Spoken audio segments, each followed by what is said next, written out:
Hi, this is Michael Buffer, and welcome to the BoxHard Podcast. Hello, everyone. This is Mikey Garcia. This the monster from the swamps, Regis Rougarou Program. Hey, what's up? This is King Carlos Molina, former IBF world champ.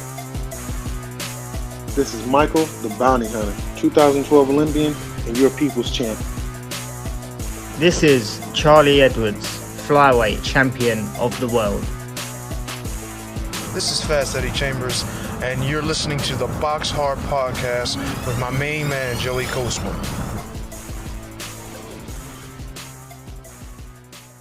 Hello everybody and welcome to episode 444 of the BoxHard Podcast, all the fours. I'm your host Joey Coastman. I'm joined as ever by former heavyweight world title challenger, the main man himself, Mr. Fast Eddie Chambers. Eddie, how are we doing this week? I'm great, my man. How you feeling? Always good when speaking with you. As you already know, we're going to start here with the review part. We're going to start here in Mexico, at the Ensenada, Baja California. Over here, former world champion, friend of the show, Mighty Mo, Maurice Hooker, now 28-3 with 3 draws, a TKO for him in round 4 against the overmatched Luis Luna, who's now 15-14. I believe he's been stopped about 11 times. Good to see Mighty Mo back there after quite a long period of inactivity. Also on the Friday night, but in London at the York Hall in Bethnal Green, it was live on Channel 5. Return to the ring for friend of the show, Elliot Wow. He's now 10-0, a KO for him in round 5 against Joseba Diaz, who's now 7-2. Elliot Wow going into round 5. Like I say, it was only a scheduled 6. Diaz down twice in the 5th round from body shots. Elliot Wow with that KO. Very happy for him. Super nice guy. Once again, it's a great win, actually. Also on the card, the main event, Charlie Edwards, now 19-1. His 20th career fight. Well, that's if you don't include that no contest against Julio Cesar Martinez, but that's another story. Charlie Edwards successful with his little comeback there. 19-1, a unanimous decision over 10 for the vacant WBC International Silver Bantamweight title. His opponent, George Izori, now 17-4 with a draw, former European champion. Yeah, good little win for Charlie Edwards. I think, it was as kind of we all expected. He would have done well to get George's out of there. Charlie's much more of a pure boxer, and that's his game really. So yeah, it was very much to be expected from Charlie Edwards. So yeah, happy for him, like I say, to return back to winning ways. He spent a lot of time away from his kid as well, and returned home to Portugal afterwards. Emotional little video he uploaded of the moment he was reunited with his kid. So yeah, that was that pulled on the heartstrings a bit. But he's a lovely guy, Charlie Edwards, and I'm really happy for him to be back with a win there. Moving now to the Manchester Arena in Lancashire, United Kingdom. This one was live on DAZN. It was a really well, I don't know where I was going with that. It was decent, this card. I kind of said last week, it's not fantastic. There's a few fights that I think are okay. There's a few fights I think are not so good. I was really impressed with Michael Gomez Jr. I'm going to start there, actually. He's now 21-1, a TKO for him in round 6 against Kane Baker, now 19-11 with 2 draws for the English super featherweight title. Gomez as well cut in round 3 from a head clash, and then Kane Baker down twice in the 6th. Really happy for Michael Gomez. Like I say, I was quite impressed. A lot of people felt that that Kane Baker, being a slight underdog, would be able to pull off the upset win. Some people were siding with him, just from the experience, the level he's boxed at. Even though he's lost at that higher level, he's got the experience. He said he'd been out in Mexico, sparring hard in preparation for this fight here. And some people felt that as the rounds would progress, Michael Gomez would run out of steam and Kane Baker would be able to rack up a lot of late rounds and probably win on points. That was some people's picks, but, yeah, he definitely didn't follow that script, Michael Gomez Jr. It was a war pretty much from the first round, an all-out war. It was very, very entertaining, and like I say, brilliant opener for the TV. That was the first fight on at 7 p.m. So, yeah, great stuff for Gomez to get that stoppage. Also on the card, Rhiannon Dixon, now 10-0, a unanimous decision over 10-2s against Karen Caraballo, who's now 22-2. Yeah, what an amazing story for Rhiannon Dixon. What an amazing story for her trainer, former pro Anthony Crolla, former world champion, I should say. She's gone from being a pharmacist, working in a pharmacy, right to becoming a world champion right there, all within 10 pro fights. It really is quite remarkable. Caraballo was cut over her right eye. She was down in the third. I don't think she was particularly hurt, but yeah, Rhiannon Dixon, it was quite unexpected. I don't think anyone really expected her to drop Caraballo. She's not known as a puncher, Dixon. And again, I said this on last week's show. I said that one there, you'd have to back Rhiannon Dixon on points, and that is what came to fruition. I'm going to keep talking about my picks that I gave all the listeners last week because there was a few things that came in. So yeah, that was one of them. Great win for Rhiannon Dixon. Like I say, seems like a real nice character. From the interview and stuff, she seems like quite a humble person, so it was good to see her achieve her goal there. Also on the card, Ellie Scotney, Catford's finest, now 9-0, a unanimous decision there in a unification against the undefeated Ségolène Lefebvre, who is now 18-1. She loses her 10 2-minute round contest, of course. Scotney now the new IBF and WBO super bantamweight world champion. We talk about Rhiannon Dixon becoming a world champion within 10 fights. Ellie Scotney becomes a unified world champion within 9 fights. Yeah, again, really, really, really good fight. Really good performance from Scotney. After about 2 or 3 rounds, because I think that's probably how long it sort of took Scotney to really get into a groove, she just controlled everything. She controlled the pace of the fight. It was constant pressure. She was on the front foot. She was, as you would say, Eddie, on her bleep like a cheap suit. She didn't waste much. It was a fantastic way, I felt, to unify and take away an undefeated record. I think it was a really, really fine performance from Scotney. And I haven't always been her biggest fan, I don't think. But I have to say, looking at her like that the other night, I'm going to say I think she's going to be very, very, very hard to beat because she was able to keep up the pressure against, a strong, confident, bigger girl, for 10 rounds. I mean, she was brilliant. She didn't fade. I think her gas tank's excellent. The only thing that's lacking is the power. Her punch selection's really good. She's got everything, but the only thing that's lacking is the power. But all in all, fantastic win there for Ellie Scotney. And yeah, moving to the main event, Jordan Gill now 28-3 with a draw. He was TKO'd in round 10 against Zelfa Barrett, now 31-2. Gill down twice in that 10th round from body shots. What absolute drama we had. I mean, I said on last week's show I was really confident in Zelfa Barrett. And I've got to say, around about the midway point in the fight, I was starting to get quite worried because Barrett was just way too negative, boxing off the back foot, relying on timing Gill with a counter punch. He was being outworked by Gill. Gill was slowly racking up rounds and building momentum as the rounds were passing by. And I saw Gill as well on the in-play odds go from 2-1 to not even evens. In the end, it got to a stage where, I think it was 5-6 for both guys. So basically, just under evens. That's how much Gill had turned the fight around. I mean, he was doing so well. And then, yeah, the first body shot that he gets caught with in that 10th round that puts him down, it kind of came out of nowhere. It was a left hook to the body. Down he goes. I didn't think he beat the count because he went down in a heap. He was, you could see the pain, the expression on his face. He was in, grimacing in pain. And he goes down. He beats the count. He gets back up. Then he goes down again from another body shot. Obviously, he got up again and he took a few too many headshots, and obviously the referee jumped in and stopped it at that point. But yeah, it all come to an end so quickly because I, again, like I say, felt that the momentum was certainly with Gill. Zelfa Barrett as well, I should mention, after the first knockdown, went in for the kill a little bit and started to really load up, and not a lot of it was landing. And I thought, whoa, he's actually going to blow his load. He's already won this round 10-8. Maybe he shouldn't be pushing to try and get him out of there. But you know what? He did the right thing, and he obviously did get him out of there. I would have liked to have known what the scorecards were at the time of the stoppage. I really would have liked to have seen them. I don't know if anyone knows that, but I'd like to have seen them because I wonder if they had Gill ahead or not, because a lot of people did have Gill ahead.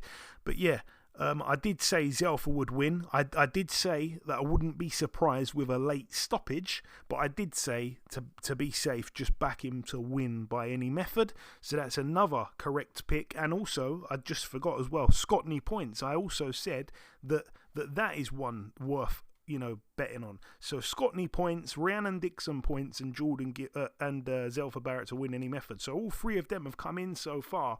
Moving now to the final card to mention that went down at the American Bank Center in Corpus Christi, Texas, USA. It was live on ESPN. It was live on Sky Sports.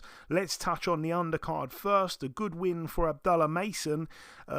He knocked out in 4 rounds Ron, who's now 14-6. Abdullah Mason now 13-0 with 11, I think, inside the distance. Also on the card, Robson Conceição. I'm really, really happy that they did give him a good TV slot. I think he was not chief support, but the one before that. So they gave him a good position on the card, higher up than the likes of Abdullah Mason.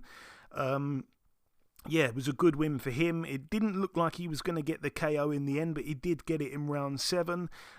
He was able to stop Jose Ortiz, who's now 15-2 with a draw. Conceição now 18-2 with a draw. Good stuff for him. And then, moving up the card once again, Ruben Villa. He's now 22-1. This is another one. I said on last week's show, Ruben Villa to win on points. He got the win on points against Christian Chacon, who's now 22-7 with a draw. It was for the vacant WBC silver featherweight title. Good win for Ruben Villa. Once again, I think he proved the other night, with the way he dominated the fight, that he's a real force, and I think that he gives absolutely anyone in the featherweight division a serious run for their money. Obviously got in there with Navarrete in the past. He was slightly overmatched. Navarrete being a big guy, a relentless guy, a massive puncher. He had a little bit too much for him, but I think against anyone else, Villa will cause serious issues. And then, moving to the 2 heavyweight fights, we're going to start with... let's start with Efe Ajagba. He's now 20-1. A split decision, though, over 10 rounds for the WBC silver heavyweight title. Guido Vianello, the Italian, in the other corner. We called him the Italian Stallion. I don't know if you saw it, Eddie, or how much of a stallion you felt he looked like, but he's now 12-2 with a draw. Some people, though, felt that he should have won the fight. It was a bright start in the first round for Vianello. He showed his quick hand speed. He caught Ajagba a few times. The hand speed was very clear to see. It was certainly in Vianello's favour, and like I say, caught Ajagba a few times, definitely won the first round. Ajagba as well with a terrible second round. He was stunned in that second round from a right hook. He ended up getting saved by the bell because it was a bit late in the round, gets caught, and he was in a world of trouble there. Goes back to the neutral corner in the end. He didn't know where he was. He goes back to not even the wrong corner, but actually the neutral corner. I don't know what he thought he saw over there. It certainly wasn't his corner or Vianello's corner. He was going over there for some reason. I'm going to give credit to Ajagba because he did come out in the 3rd round and for me won that 3rd round. Obviously, Vianello did start that round fast though. He did try to jump on Ajagba as he should have done, but again, I felt he finished a bit slow and he got tagged by Ajagba a few times. So like I say, I gave the 3rd to Ajagba. I gave Ajagba the 4th round. I thought he won that round quite big, so I had it 2-2 in the end after 4. And I did think at that point, Ajagba's going to really take over. The 5th round was a hard round to score. Ajagba was definitely winning it, but Vianello finished really strong and may have just snatched it. I gave him the benefit of the doubt. I gave Ajagba the 6th round, so I had it 3-3. Once again, testament to how close I had the fight up to that point. But then I gave the next 3 rounds to a Jagba, so I had it 6-3 in, at the end of round 9, with just 1 round to go, obviously the 10th. And I should also mention as well that in rounds 8 and 9, a Jagba boxed as a southpaw. So I think he was quite effective from that stance, to be honest with you. I think Vianello was struggling to close the distance at times, and it was his jab hand was quite powerful. Jagba, I liked what he was doing, and then Vianello I gave the final round. So in the end, on my card, I had it 6-4. I have to say that Vianello, he's got a heck of a chin, a much better chin than I thought he had. And even though he lost the fight, I think he's a lot better than I thought he was, actually. He took some huge uppercuts in the fight. And like I say, I think Jagba just about won. And there was moments for both men. Jagba was certainly the more hurt of the two throughout the fight, especially early on, like I say. But he came back and he had a good few rounds. He may have let the last one slip, but other than that, he did finish quite strong. 6-4 on my card. Like I say, some people had it to Vianello the other way round and things like that. It was a really close fight. I don't know if you saw any of that, Eddie. Did you see any of that at all before I moved to the main event? Yeah. I watched that part of the card. I also watched Robson Constance Alpha too. I still watched that fight. Honestly, you talked about we talked about the guys getting Constance in particular not getting the nod on a couple of close fights that he had recently. His last 2 fights, I think, to be exact. And then this was kind of the thank you. I think this was Tim Bradley, like the hey man, look, we're gonna give you a go ahead. We're gonna give you something a little bit more clear cut where you can go and you can kind of look good and sell yourself a little bit here. And that's exactly what he did. He actually I think he stopped him on body shots. He looked pretty good considering, even though I don't typically like the way he throws some of his shots. It's really free-handed, a little like the punches are a little fat, but he gets away with it. Now, and even with when he was fighting, what's the guy's name? Jesus, I'm so bad sometimes with these names, which I know. Yes, Navarrete. Even though he actually kind of got away with it even in that fight. Those punches I can't say he has to. Obviously he's been successful the way he's fighting now. But if it was me and I was training him, I would try to get him a little bit to be a little more careful with how free-handed he is, how big these shots are that he's throwing. And because sometimes it can hang you out to dry a little bit. But I guess the way he's throwing it also puts a little bit of fear in what's coming to the opponent. So it's kind of a double-edged sword, though. I think he has to be very careful with that. Although he did look good, he stopped him with a body shot. I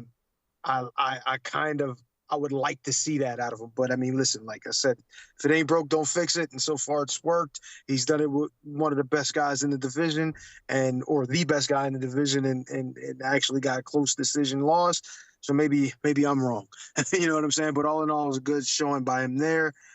And the fight with the Italian Stallion and Jagba, I agree with that assessment, Joe. I thought that early on the Italian Stallion, I'm going to keep calling him that, the Italian Stallion was he had control. I think he was a little faster, a little more a little better mover, you know what I mean? Just all in all, a better fighter, at the pace of the fight at the time, he was controlling it and he moved up a lot better. He was a lot faster. I say a lot, but a little faster. And it was just kind of in his favor early. And then when he caught him, obviously it got crazier, at that point too, where he actually had him hurt. He went to the corner. Yeah, I seen all of that. But he surprised me. And Jagba, I honestly thought he was going to be dead in the water after that. I thought that he maybe maybe I thought maybe by middle rounds he might even get stopped because of the way the fight. I'm talking about early. I was watching it early because of him getting hurt, and then I've seen him when he fought Frank Sanchez, and he's been down before. And this guy seemed to be a pretty good puncher, but he really surprised me how he came back and seized control of the fight, and then even more so by switching to southpaw. And he didn't even look terrible as a southpaw, which I would have expected him to look terrible as a southpaw and not be able to throw the punches the way they should be thrown. But he actually surprised me. He did some things that I didn't expect him to be able to do. And he actually came back and won. I thought he definitely won a decision. And I thought it was it was close. But I thought he won a decision. I think he controlled around the middle rounds and even to the end. With the switching, it was actually a pretty decent fight too. And the other guy, shouldn't be ashamed. He gave a good account of himself as well, but started to get caught a little bit too much too at the end from a guy who's a puncher like a Jagba too. So it was a little bit dangerous. But he proved, like you said, Joe, to have a hell of a chin. I did not think that he would be able to take those shots from a puncher like that clear cut. And be okay, you know what I mean? But he did. So, I was surprised from both fighters. It was a good showing. There's a lot more excitement in that fight than in the main event, I'll tell you. But, it was a good showing so far. Absolutely. And let's get to that main event. I make you 100% right about that one. Jared Anderson, the real big baby, now 17-0, friend of the show, a unanimous decision against Riyad Mary, who's now 32-3, over 10 rounds for the WBC, USA and WBO international heavyweight title. I mean, there's not too much to say. Mary barely threw a punch. He came to survive. Jared looked good with his feints and his punch selection, but unusually was unable to put a dent in his opponent. The booing from the crowd spoke for itself, and there was that terrible clip, Eddie, where they showed a camera backstage to Jared Anderson's dog, and the dog was yawning. Yo, I didn't even see that one.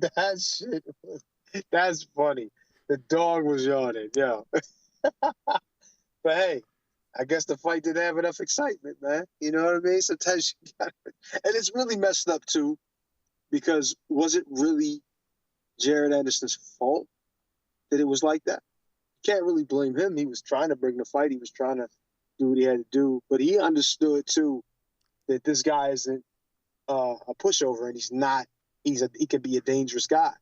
So he didn't want to just rush in there. And there was some times that, regardless of what happened in the fight as a whole, he threw some hot shit back at Jared at times. So it wasn't like he shouldn't be concerned. And to be quite honest, you're right. He wasn't able to really put a dent in. So it looked as if he could have such a much bigger impact in the fight than he did. I think he just wasn't active and just didn't care to try. And it was like they were saying he was just basically there for a check. I don't know about that, but I guess in the end, with how many punches he threw, I guess you could draw that conclusion and not be wrong. Yeah, not too much to discuss on that last fight, like you said, or like I said, Eddie. I do think that he's probably catching a lot of abuse, Jared Anderson, from the negativity of Mary. I don't think it was all to do with Jared Anderson, but again, if someone just comes there to be, to be a punching bag, he had quite a good defense, to be honest with you. I will say he had quite a good defense. Not as much got through as you'd have thought would have got through. And also he did try and counter like here and there, and he had quick hands. He was missing with the counters, but you wondered, like, if he caught him with one of those, what would happen? But yeah, there seemed to be no game plan. And like I say, I think it's tough luck for Jared Anderson, because he's gone the distance now after knocking everyone out. He's gone the distance now. I think that's twice in his last three, and it's been not very impressive in his last three, to be honest. So I feel for him, but these things happen as you step up. But yeah, Mary was god awful. That brings, though, the review part to a close. It's now time to welcome this week's special guest. Ladies and gentlemen, please welcome the light heavyweight contender ranked number 7 in the world with the WBO. It is, of course, Mr. Willy Hutchinson. Willy, it's been a long time, my friend, but welcome back on the pod. Yes. What's happening, brother? What's happening? How are we? We're always good when speaking with you, Willy. So we last spoke back in September of 2020, a long time ago. At the time, you were actually getting ready to fight on the Taylor Kong Song undercard. The fight ended up falling through, obviously. You did end up boxing. Right. Yeah, you did end up boxing in October, so the month after.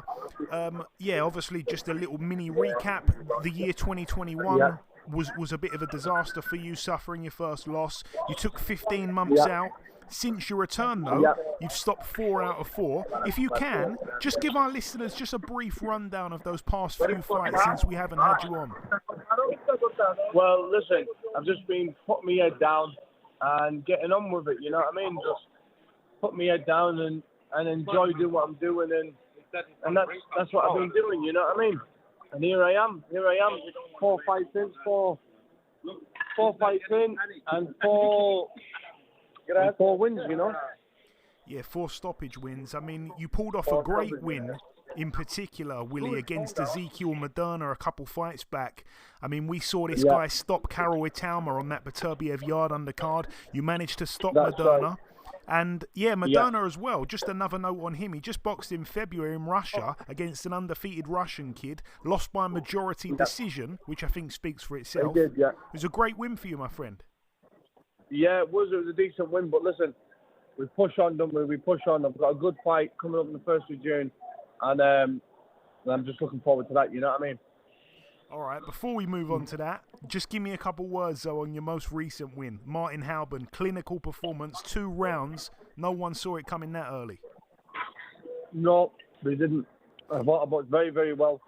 It was good to come out with a good knockout, you know what I mean? Absolutely. But yeah, let's move on to that next one. As you say, June the 1st, it all goes down in Saudi Arabia.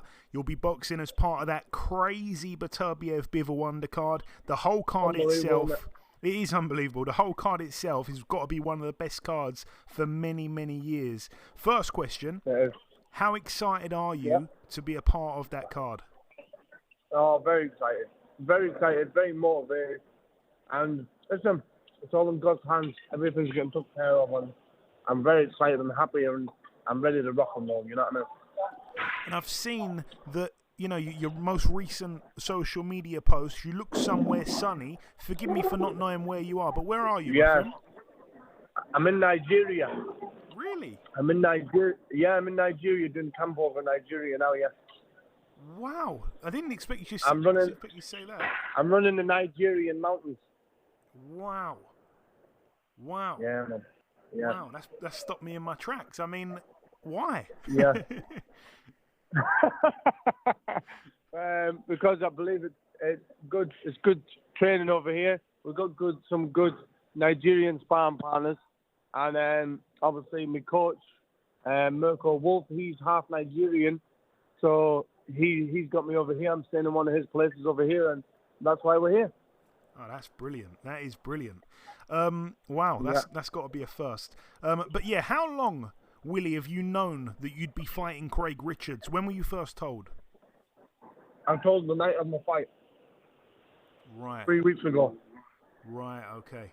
That's interesting, because I interviewed Craig Richards quite a while back now, actually. And I remember saying to him at the time, I said, how do you think this fight's going to go down between Ezra Taylor and Willy Hutchinson? And he said, is that fight definitely happening? And now I look back, I thought to myself, maybe because he knew that you guys would be fighting, but that was probably a long time before 3 weeks ago. So maybe it's just a coincidence. Yeah, it was just a coincidence, I think. Okay. And what do you make of Craig Richards, Willy? How good is he in your opinion? I think he's very good. I think he's a very good, strong, durable opponent. Will he be the best opponent you've faced as a pro? Yeah, probably as a pro, yeah. And how do you see the fight unfolding, my friend? I've seen him knocking him out very early. Really? Very early? Yeah, I feel the fight won't go past 3 rounds. That's a mega statement. So that's obviously much better way to beat him than the likes of Bivol did. the likes of Buatsi did. Mm-hmm. That's right.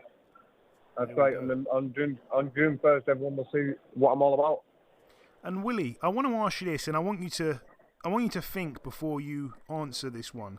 Do you feel that you need to be at your absolute best to guarantee a win like that? I've got to be at my absolute happiest to get that win, more than anything else. And if I'm happy, I'll be at my best. I like that answer. Yeah. Coming down to my last couple questions, Willy, we really have flown through things. You're part of Queensbury's team of 5. It's obviously, best of 5 on the night, so whoever gets to 3 wins first out of Queensbury or Matchroom will win that night. How confident are you that Queensbury will win at least 3 of these fights? And also, which of the other 4 fights are you most confident for Queensbury victories in, aside from your own? What do you mean? I understand that was very, very complicated the way I asked that question, but basically, if Queensbury are to be triumphant on the night, they would need to win at least 3 of the 5 fights. You are pretty sure that you're going to win your one, so there's 4 others. Which of those 4 others are you most confident in that Queensbury will get the job done? If you want to know the truth, I'm focused on myself, because that's first and foremost is me, and then after me. I think they're all very, very tough fights. And listen, I can't say anything like, you know what I mean? I just know that Frank Warren will come out on top, and I'll just have to leave it at that. Okay. But you're right. They're all exceptionally well-matched fights. And it's going to be a fantastic night of boxing again, June the 1st. Just finally, before we wrap things up, Willy, it's great to have you back on, of course. If you want to sign out with a little closing message to the listeners, all the way from Nigeria, take it away. Yeah.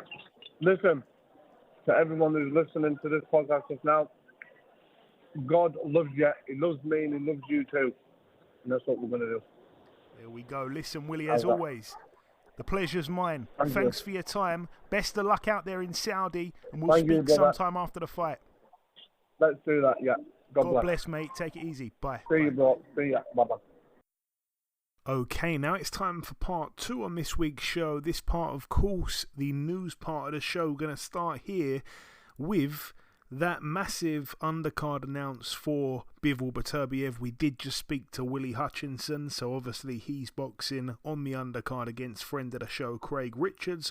Also on that mammoth undercard, June the 1st in Saudi Arabia, we will see Daniel Dubois stepping in the ring with Filip Hrgovic. We will see Zhilei Zhang stepping in the ring with Deontay Wilder. We will see Nick Ball back in the ring with Raymond Ford, boxing for a world title again after obviously boxing for one last time out against Ray Vargas. That fight ending in a draw. We're also going to see a really good middleweight contest between Hamza Shiraz, the undefeated Brit. He gets in with the undefeated Austin Amo Williams. So it's a massive undercard. It's such a crazy, crazy card. Matchroom's 5 against Frank Warren's Queensbury's 5. And it's competitive. Not just the fights, not just the promoters, and the main event, obviously, Beterbiev and Bivol. It's just an insane card of boxing. I cannot wait at all for it. I'm going to come to you, Eddie. I really, really don't want us to talk about this at length at all, but is there I'm just going to come to you for one fight, or two fights, but don't give me a long answer, just give me a pick, and we'll obviously talk much more in depth when the time comes. But what are your feelings right now? If you had to pick a winner, give me one sentence, or one word if you like. Zhang against Wilder, who wins? Oof. I'm going to say Wilder right now. Even though Zhang is tough, I'm going to say Wilder right now. And I know, I'm like, what? Wilder? I still believe in that wild-ass right hand. And sorry, but and I just don't know if Zhang will be able to stand under that. Even Zhang, even though he shows a great chin.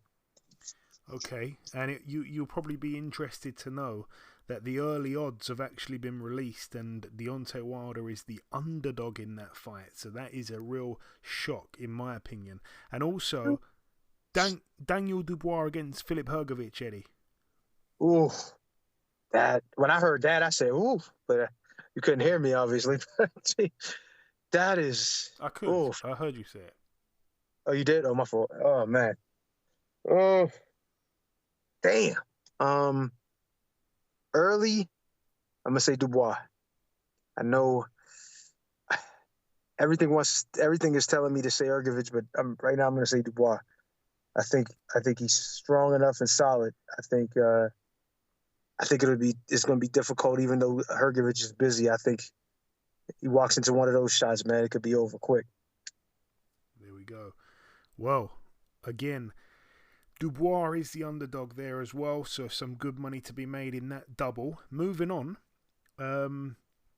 what else have we had announced? Tyler Denny stepping in the ring with Felix Cash. That one to go down on June 22nd at the Resorts World Arena in Birmingham. That obviously is a defence there of Denny's European title. Few fights on the undercard as well. We're going to see Cameron Vong against Jordan Flynn. We're going to see Lewis Crocker as well stepping in with Connor Walker. And also a battle of the two undefeated ladies. Friend of the show, Shannon Ryan, stepping in with Newark's Emma Dolan. So, decent little card there from Matchroom.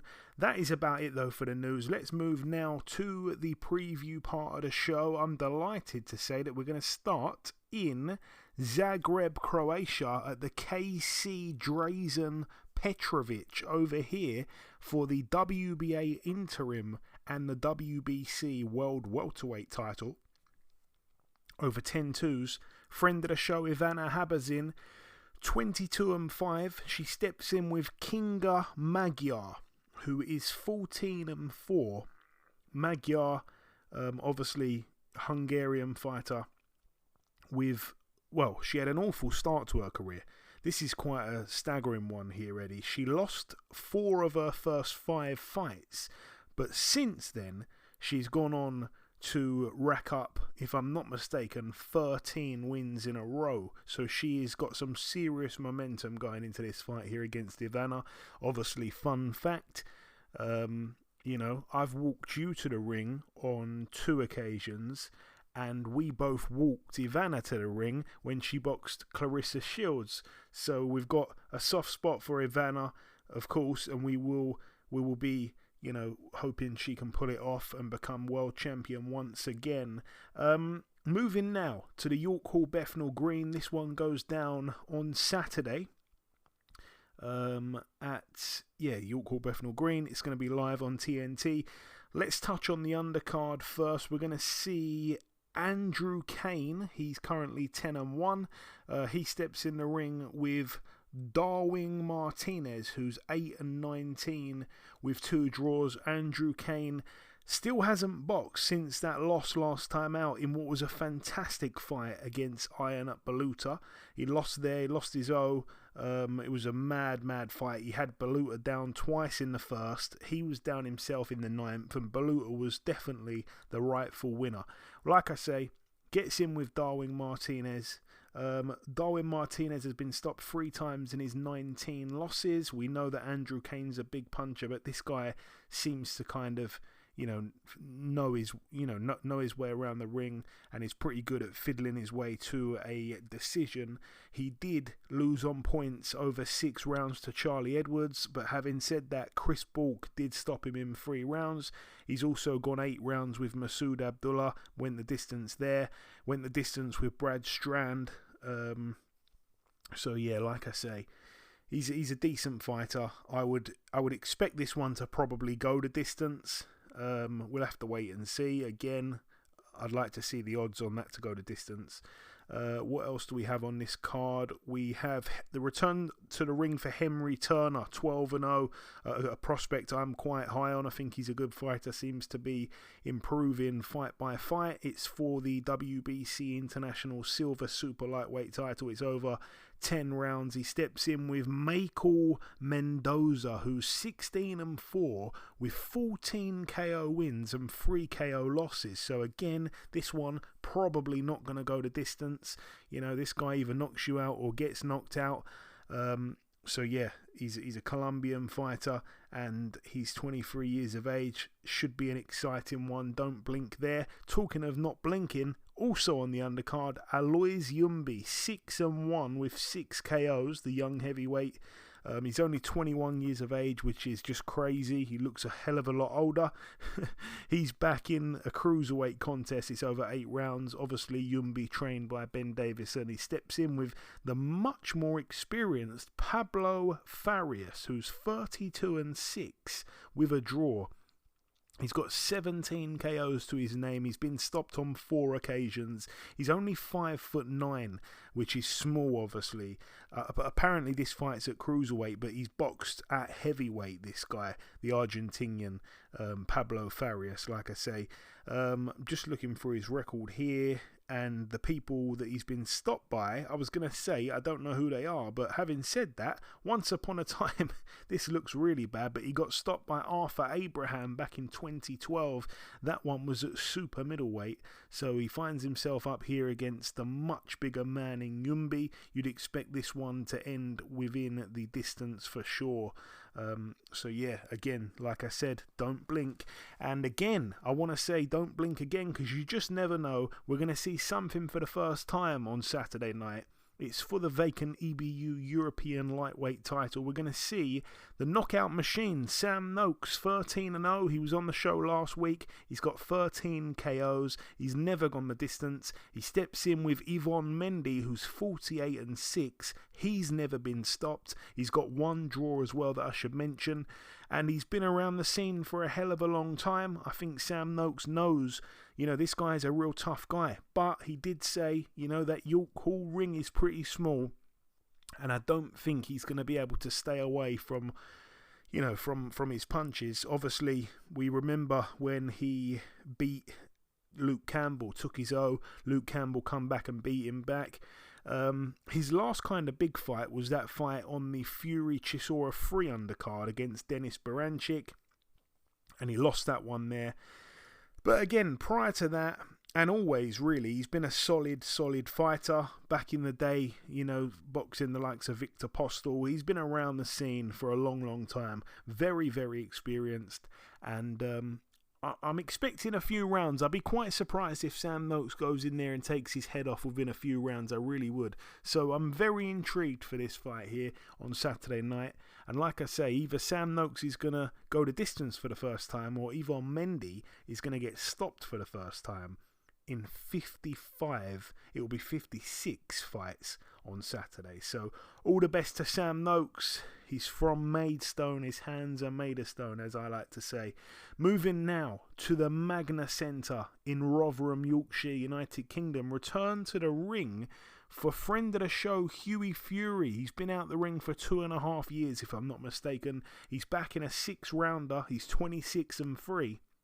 He steps in with Konstantin Dovbychenko, who we know is an extremely tough heavyweight journeyman. He's 10-15 with a draw, but he has really been match tough and, of course, has never been stopped. As far as I'm aware, you can't bet on this fight just yet, but I'd like to know if there are going to be odds from some bookmaker or another, because Hughie Fury to win that fight on points, I would say, is free money. But yeah, Konstantin Dovbychenko, we know that he upset the odds against Matty Harris last year, but then he didn't look too great at all when he lost to Jimmy TKV. I was at that fight back in February. Moses Italma, he's been on the receiving end of his punches. He couldn't get him out of there. Jose Lardu and various other fighters have struggled with Dovbychenko, the Ukrainian based in Camden Town, London. All the best though to Hughie Fury. Like I say, he's had some really hard fights, Hughie, over the years, and I think he was thrown into some of these fights probably a bit too soon, and he's been plagued with injuries. He's really found it hard to pick up the momentum, especially in recent years. Like I say, 2.5 years without a fight. In that time, he was scheduled to fight Michael Hunter. I think more than once. It could have been 2 or 3 times they had that fight set up, and each time Hughie Fury pulled out with more injuries. yeah, it's been a real shame because obviously I'm going to assume I'd say he's probably 29 now, not long till he turns 30, and we keep saying, we've said it for such a long time, he's a baby, he's still young, he's still got years and years and years and years in the game. But I think, like I say, when you don't box for 2.5 years and all of a sudden you go, whoa, he's about to turn 30 soon, where'd the time go? Well, that's the problem, because if you're not fighting, then the time does fly, because people look again, oh yeah, Hughie Fury, what's he been up to? Nothing. But what's happened? The days have been going by, the years have been going by in this case. He's getting no younger, and if the opportunity is going to come for him to become a world champion, which of course would be his goal, then it needs to come pretty soon, because like I say, the way things have been going for him, it's not looking good. It's not looking good. But all the best to him. Very nice guy. And then, moving to the final card to mention, it goes down on pay-per-view Saturday night at the Barclays Center in Brooklyn, New York, USA. It's on the DAZN pay-per-view, by the way. Let's touch on the undercard just briefly, and I really do mean briefly. We're going to see John Ramirez stepping in with David Jimenez. We're going to see Charles Conwell stepping in with Gustavo Vittori. We're going to see Beck the Bully, Bektamir Melakuziev stepping in with the undefeated, I think he's 22-0, Pierre de Bombay. We're going to see a good fight. Well, I say it's going to be a good fight. Arnold Barboza Jr. against Sean McComb. Again, it's an interesting fight, but it has the makings of what could be a really boring fight. I think Sean McComb can be quite negative. He's very much a back foot boxer from what I've seen of him. And Barboza, I don't think he's a massive puncher, even though he did really well to get rid of Zolisani and Dongani. I think this will go the distance. Barboza will probably win.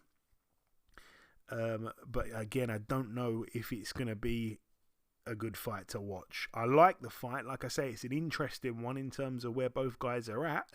And, the winner is in a really good position. But I don't know if the styles are going to gel, for a good fight. And then, going straight to the main event, Eddie, I'm going to come to you straight away. Devin Haney, 31-0, defending that WBC World Super Lightweight title. Over 12 rounds against Ryan Garcia, 24-1. We're finally getting it on Saturday night. Many people felt that this fight might fall through. There was a lot of, and there still are a lot of really crazy tweets that we've seen from Ryan Garcia. It's made a lot of people question if he's okay mentally. Some of the tweets are crazy. Just earlier on this week, he met some girl that is like an OnlyFans girl, and she tweeted saying, oh my god, I just met Ryan Garcia. Then she tweeted saying, oh my god, Ryan Garcia just got me pregnant. Then he responded saying, oh my god, you wasn't supposed to tell anyone, but it's true guys, I got her pregnant. They only met each other this week as far as I'm aware. It's just like a load of games, and I feel like I can imagine Ryan Garcia being the mastermind behind these silly tweets, thinking that he's messing with people, just for reactions. But I feel like the joke is on him. I like Ryan Garcia, Eddie, but I can't quite understand this. I know that was it George Cambosos with the quote, the art of deception. Well, he's deceived absolutely everyone here. And much worse than Teofimo Lopez when they said he wasn't all the ticket and he went in there and beat Josh Taylor and said, ha, I fooled you all. Well, Ryan Garcia, if this is just an act, then boy, oh boy, he's got me fooled and everyone else fooled much worse than Teofimo could have ever done. Yeah, well, I think more people's watching too. I mean, Ryan Garcia is a pretty popular kid. Aside from the way he looks and just in general, his following, it's just he's got a lot of eyes on him. So being able to, I guess it's like acting. You know what I mean? And I think we need to understand to a degree that a lot of these young guys are in the public eye and they want to build a persona, and maybe it's people I don't know if it's people who are behind this, but maybe there's people who are saying, you want to be a bit controversial to drive more fanfare, and also maybe even to some degree get Devin Haney to kind of drop his guard a little bit, which I don't think is possible. When you're at this level, you're not going to look at anything that somebody does, and take it as, oh, they're going to be lesser when I get in the ring with them. It's just, the night of the fight, the nerves, the expectations, all of these things are going to always keep you on your P's and Q's. So, yeah, maybe he can try that and think that may make, Devin Haney drop his guard or make people in general think that he's a little crazy. But at the end of the day, you're still going to have to bring your A game, and you are facing a high-level boxer, and they're a guy as well. So it's not like you don't understand what you're getting yourself into. Now, of course, they both improved. They're both older. They're really talented young fighters, and they're big stars, right now in the boxing game. So at the end of the day, I'm just looking forward to the fight taking place, and both of them actually, which I don't think that Devin Haney is going to come in there with anything on his mind other than winning the fight. So that's one thing. I mean, people, and also I think the same thing for Ryan. I think he's doing all of this to try to maybe throw people off or just sell more tickets. I don't know. But the reality of it is, when it's time to go in there and fight, you got pressure on you. You got a lot of things going. You don't want to lose. You want to keep the money rolling. You're going to come in there focused and ready to fight. So all of these tweets and all of this crap, all this bullshit that's going on outside of it, I don't even pay attention to. When I was fighting at that level, I didn't really pay attention to what I was hearing. When I was about to fight Vladimir, they showed him in a suit, and he looked a bit extra bulky, like they might be talking about maybe he's a little out of shape. I'm like, in my mind, I'm thinking, why would somebody even mention that? You know what I mean? These guys don't, they don't do that. You understand what I'm saying? You're not going to get in the ring with anyone, let alone another high-level guy, and not be 100% prepared, unless you had some other issues going on in your life that you couldn't control. But, yeah, I'm just looking forward to the fight. And, aside from all that bullshit that goes on outside, I think it's going to be a hell of a fight. Very interesting. I think Devin Haney is probably the obvious, well, not probably, he's the more seasoned boxer.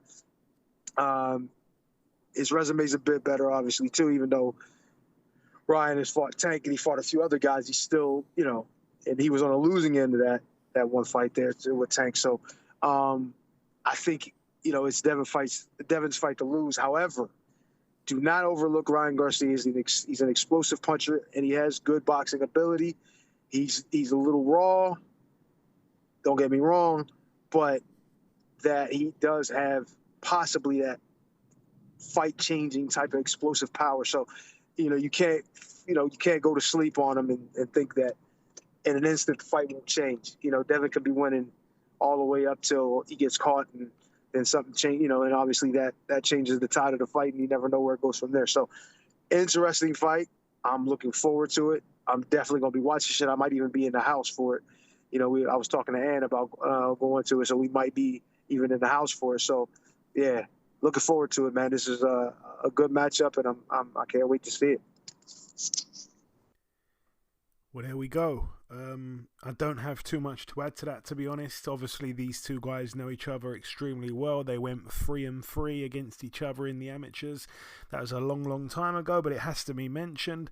We all agree, I'm sure, that Devin has took to the pros much better than Ryan has. I think that's no knock on Ryan. I think Ryan, is not. It's not like he's amateur like, but I think Devin Haney, especially last time out against Regis Prograis, the way he boxed there, he seems like he's got his own fighting style now, and it's fully effective. And it's a bit of a tough task to conquer, and we've seen that. We've seen many guys try now, and I think he's really been perfecting it more and more in recent fights especially. And he looked so good last time out, and they say you're only as good as your last fight. He looked amazing last time out, whereas Ryan wasn't quite as impressive trying that shoulder roll stuff and all the rest of it. So yeah, I would have to side with Devin. Some people are even saying they wouldn't be surprised to see a stoppage. I think if I was pushed, I'd probably still say it's going to be Haney points, because I don't think he's, a massive puncher. He also hasn't really knocked anyone out of any significant level. But yeah, I do hope that Ryan is okay mentally. Obviously we saw the two guys do a face-off earlier this week, and Devin pushed Ryan Garcia in the sort of face, and then Ryan Garcia goes on Twitter and tweets, "Devin touched me without my consent. I'm suing him for putting his hands on me, and I identify as a woman, so he touched me as a grown man and he hit a grown woman, and I'm LGBTQ+, so now it's a hate crime." And there's trolling, and then there's just, I don't know, delusion. And some of the things he's said, honestly, obviously you haven't been paying as much attention to it as I have, Eddie. I was actually in one of his Twitter conversation things, the Twitter space things yesterday, and he's in there almost every day doing these big chats with people that join, and people are asking him questions, and just the way he's talking. At first I thought maybe someone is on his Twitter page sending these crazy tweets. It wouldn't be the first time that's happened. Someone else tweeting on someone else's page all of this random stuff, but it's actually him, and like I say, you can hear him, saying the maddest things. So yeah, I hope he's fully focused. There's pictures of him that's been circling of him drinking, being in nightclubs, and it's a terrible look. Devin Haney has been locked in, and like I say, I'm gonna say Haney to win the fight, probably on points, but hopefully it is a good one. The hype and the build-up has certainly been entertaining, if nothing else. I don't like the fact that both guys are now saying they're going to go in there and try to literally kill the other one. It's gone a little bit too far with that kind of stuff, Even Bill Haney has been saying that Devin's going to kill Ryan. If he dies, he dies. All that Ivan Drago type of nonsense. We don't want to see none of that. We just want to see a good fight. Hopefully it will be one on Saturday night. But anyway, that brings the preview part to a close. In part one, we did the review part. Then we welcomed our special guest, that man being the world-ranked light heavyweight contender, Mr. Willy Hutchinson, a man that will be part of that huge undercard on June the 1st in Saudi Arabia. In part two, we brought you the news. We just wrapped up the preview part. It's now time for me to come in with the outro, which I'll do in just a few seconds. Okay, and this wraps up episode 444 of the BoxHard Podcast. I've been your host, Joey Coastman. Eddie Chambers has been with me for the duration of the show. A huge shout out to this week's special guest, the light heavyweight contender himself, Mr. Willy Hutchinson, speaking to us all the way from Nigeria. Incredible stuff. All the best to him in his upcoming fight. The biggest thanks of all, though, goes out to you, the listeners. Thanks once again for tuning in. Do remember that if you want to improve your below-the-waist hygiene, to visit www.manscaped.com and use that promo code BoxHard for 20% off plus free shipping. Please use that code. That is about everything, though, from myself. Enjoy your weekends, people. Stay safe, and we shall see you all again same time next week.